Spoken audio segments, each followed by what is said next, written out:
लाग हो सब सारे आग झाड़ नामत हैं चल तभी खटिया ला के रहा जे आई सारे मार खाद गोर तोड़ दे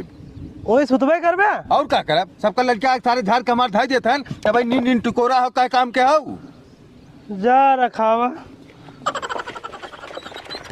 करे तोने कहाँ जाता रे तनी बेर के मार साहब स्कूले जात रहे। करे सारे 11 बजे कवन स्कूल चलाला मार साहब सूत के रहे मारी चप्पले चप्पले मार के जगाए तब जाके जाते स्कूले। ये आले फिर हम जगह से तोहने सारे मारे खाए वाला काम करे थे पढ़ा लिखल है सारे 9 बजे की स्कूल बाटे 11 बजे स्कूल आवत है। मार साहब सुतते में बड़ी मजा आवे सुतते में बड़ी मजा आवत है टाइम से बिहान स्कूल ना आए तो इनके नाम काट दे सारे हम। तब का कही मार साहब एक काम कर तो इनके हाथ देते हम छुट्टी हम दवाए रहे कलिए गेहूं और सर्वा मौसम हो गड़बड़ आज चला हमारे तोरे भूसो ढोवा दे